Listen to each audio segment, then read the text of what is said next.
Notice that the three temptations of Christ in the desert are again the three basic energy centers of human nature as it evolves. Survival, esteem, power. It couldn't be otherwise, because that's the way evolution is. We're coming out of those instinctual drives into a rational, balanced self, which is not the end of the journey, but which is a great development from below. We must not underestimate the importance of developing the full human qualities of being a human being.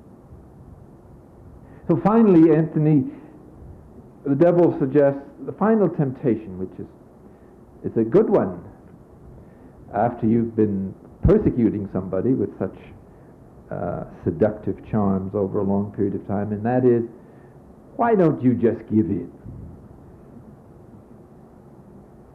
The last stage of temptation often comes to that. And the answer is, why? Why not resist temptation? And so he then begins to think of hell and the torments of hell. Notice the wisdom of this. It's not a question of fearing hell, but of introducing an imaginary image that is also a fire and helps to neutralize this other flame of sexual energy that is out of control. So it has to be understood as a very useful technique for a difficult situation. And once again, with his usual determination and prayer and trust, he comes through unscaled. And immediately, this devil turns around and starts fawning on him. Gee, you're not like other men. You're great. I've tested all these other people and they flopped right and left, but when I tempted you with this temptation, you resisted me. You're just great. And this is the insidious temptation that is even worse than success, because it's the temptation to attribute to one's own efforts what is a gift. And so Anthony resists that baloney firmly, and it's only then that Athanasius, the writer of this book, says, this was Anthony's first victory over Satan.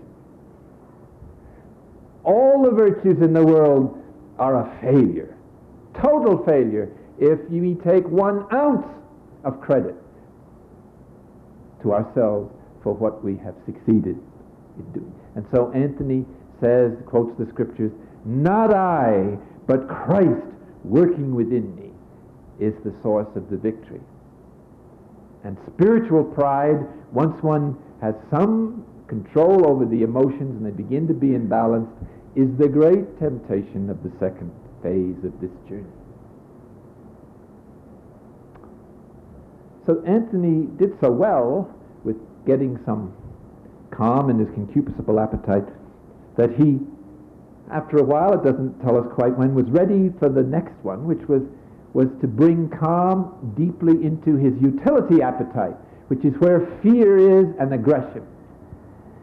And so remember, he was kind of a withdrawn child. So in timid people, the temptation here will usually be, in timid and withdrawn people, one of fear, fright. And in aggressive people, it will usually be unbearable temptations of irritation, anger. So, whoever is directing this evolutionary process, and we believe in the Christianity that Christ is personally united to this seeker who he's invited to follow him, and their relationship has deepened from being a follower to being a friend. Followers walk behind the master, friends walk side by side. So he's beginning to reach, and he's moving into a new relationship because of his cooperation with the guru who is Christ for the Christian. And so he decides that he's going to the tombs. Now the tombs, in the cultural condition of that time, was, according to popular opinion, the hangout or the stronghold of these demons. So it represents someone who is beginning to take the initiative in he's been attacked by the demons, now he's going out to where they hang out. So he has a friend who takes him to this tomb and locks him in with a piece of bread, and there he stays.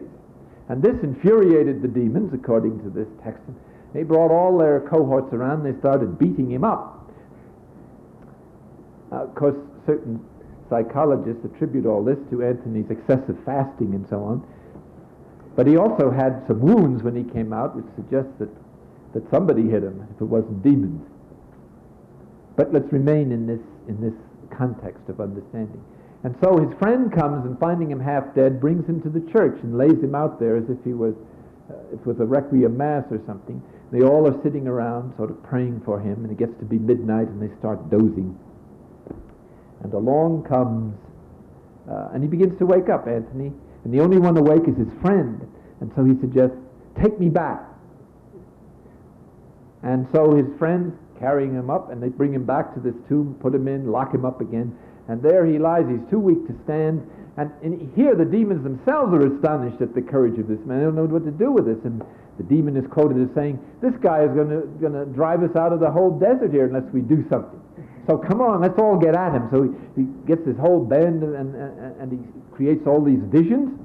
And so exciting, I must read you just a few sentences.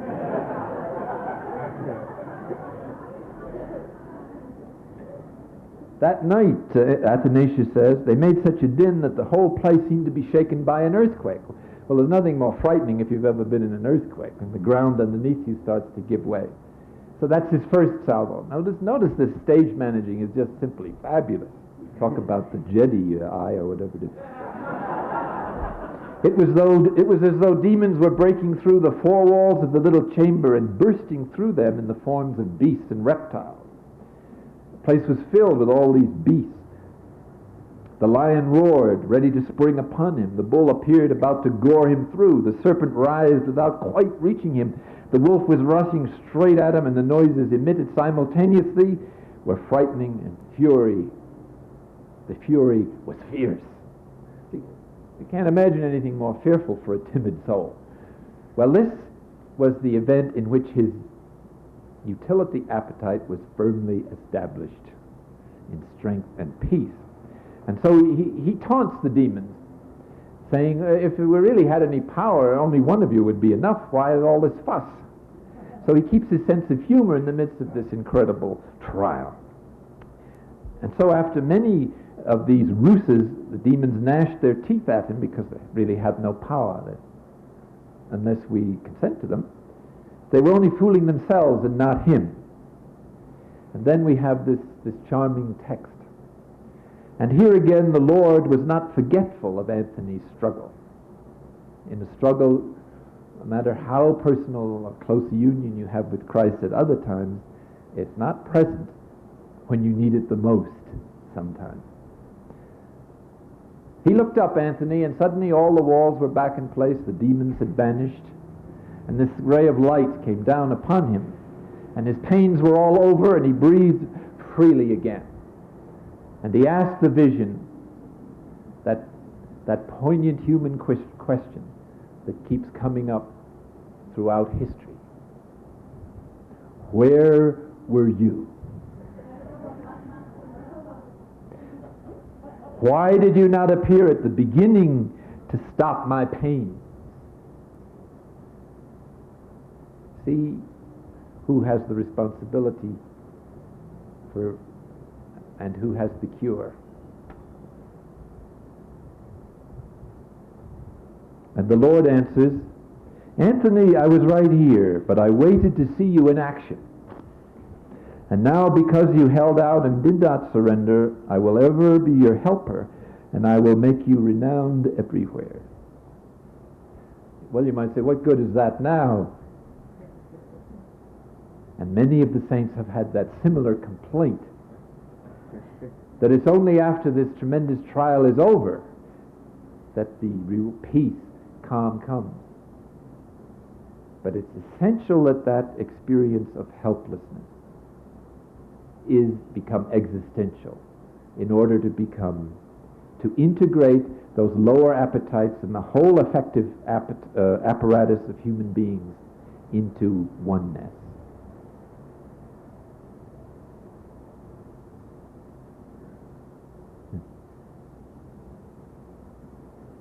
Anthony went out the next day, fervent soul, and went into the desert, which was the very source of the fortifications of the demons, went into a fort and shut himself up there and lived there for 20 years combating these demons and living just for God. And I'm not going to proceed to what happened when he emerged, but now he was ready for solitude. Now he was ready for single-handed combat because he had his emotional foundation.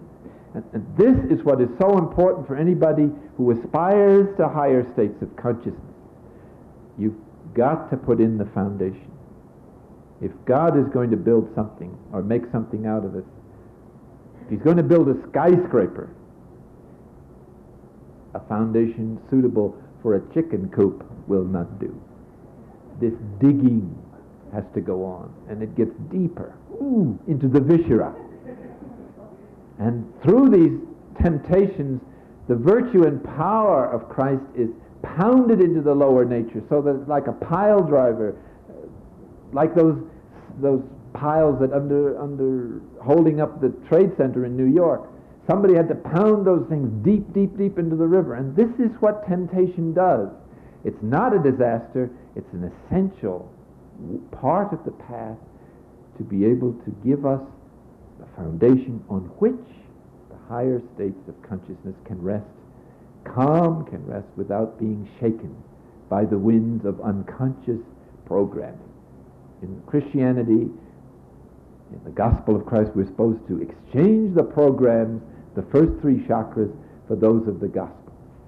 And in Christ's teaching, he sums up a program that will take care of both our pleasure appetite and our utility appetite, and it's that idea of loving one another as I have loved you. You cannot do that without being ready to give up your own pleasure in things and consider the needs, pleasure of others. And you can't do it without forgiveness and giving up judgment of other people, even in the face of injuries to oneself, even in the face of death. And so that teaching of loving one another as I have loved you is the practical way, day by day, of laying down one's life for one's friends, as it's understood in Christianity. To translate that into modern jargon, I think you could say it's the Christian love is the unconditional acceptance of everybody and everyone. Or again, as Christ on the cross, it's the forgiveness of everything and everyone. And if there's anything in our lives, our past lives, that we have not forgiven from the heart, or any person who we've not fully forgiven and have made some effort to be reconciled with, it's a real obstacle to higher states of consciousness, which are coming out of greater sacrifice of self. There's one definition that hasn't been made yet in this conference, or distinction about suffering, and that is the distinction between sacrifice and suffering. It's the disposition of sacrifice that makes suffering meaningful and which takes the bitterness out of it. I think you could say the meaning of life, properly understood, is sacrifice. And that's why cross, death, and resurrection is the central point of all reality. Cross of Christ is a universal symbol of the disease of human nature, of the triumph of human nature to its present point of evolution, and of its incredible potential for the future. Consent is to the present moment. Effort always looks to the future. Therefore, the primary act of the human will is consent, not effort. The effort consists in coming around so that we can consent. And God, or this ultimate mystery, seems to ask of human nature that is seeking to be fully evolved 4 consents that correspond to the natural evolution of human life from infancy, old age, and death.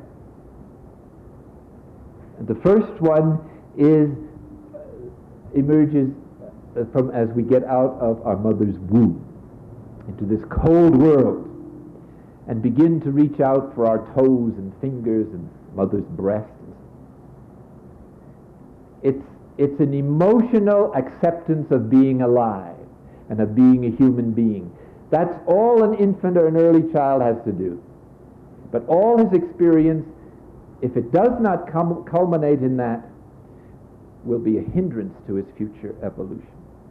The basic foundation of the spiritual journey is a yes to life, a gratitude, which is felt, which is gut reaction, which is an emotional, not just a conceptual acceptance. A child can't concept, but it's a feeling that it's good to be alive, that having a body is a good thing, including all its parts, that having an imagination is wonderful, that having a little reason that's beginning to think is just great, that having an emerging self is a wonderful gift, at least at this place in evolution.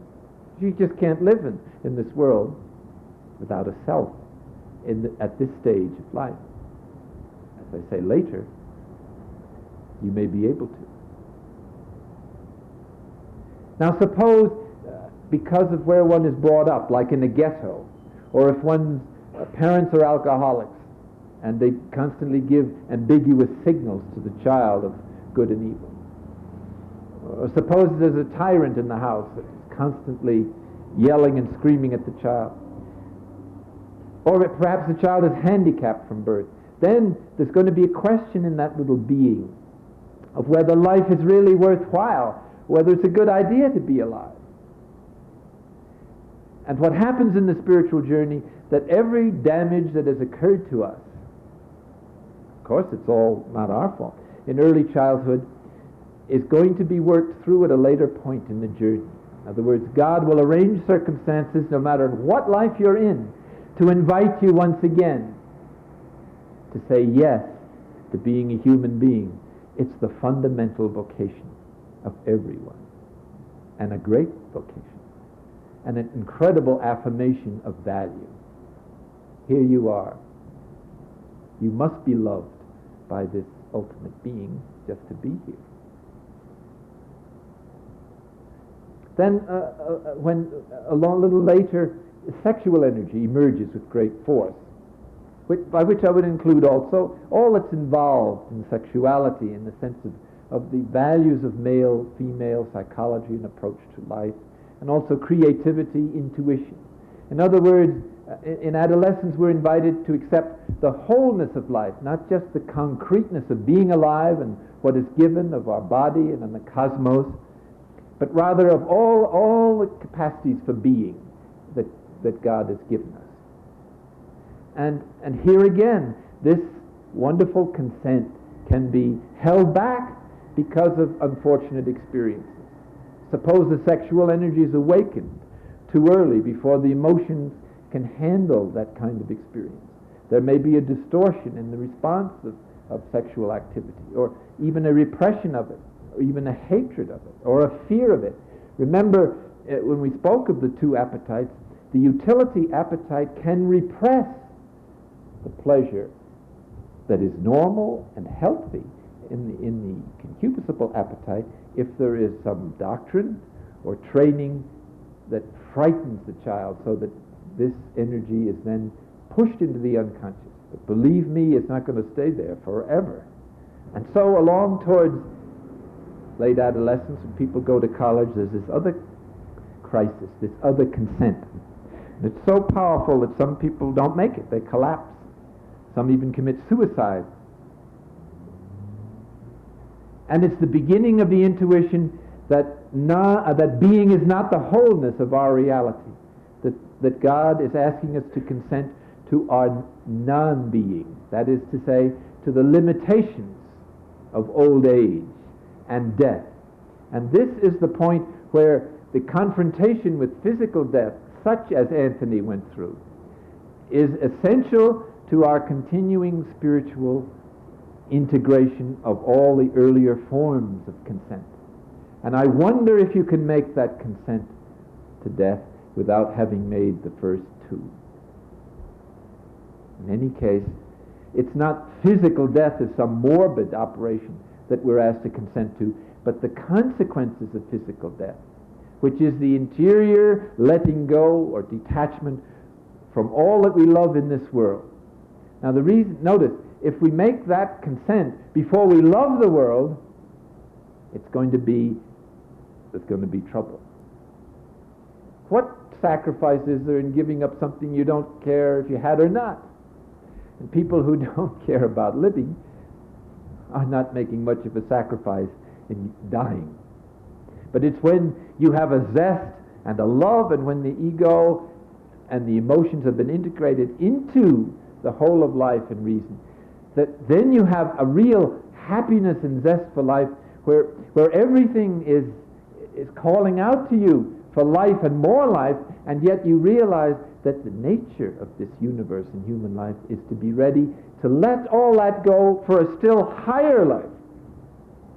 And so someone who has faced the consequences of physical death is not going to be too big a proposition, because the thing that frightens people the most about it has already happened and been worked through and integrated.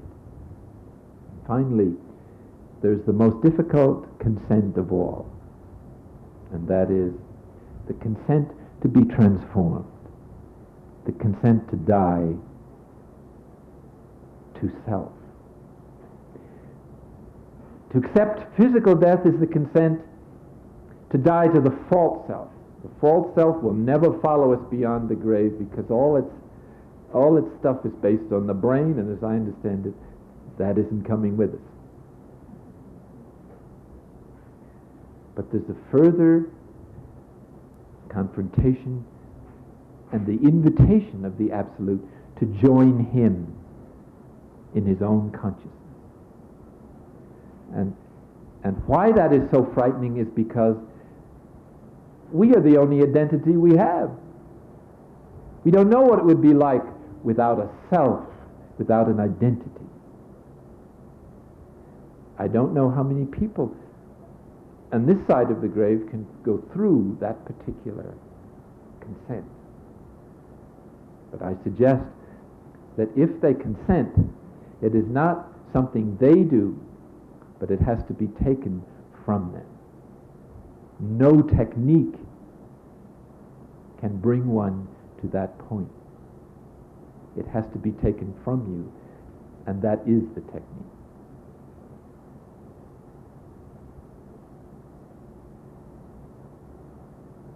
To surrender who one is to enter fully into the mystery of Christ on the cross, and to let go even of one's apparent personal union with Christ in order to enter into his union with the Absolute, the ultimate mystery.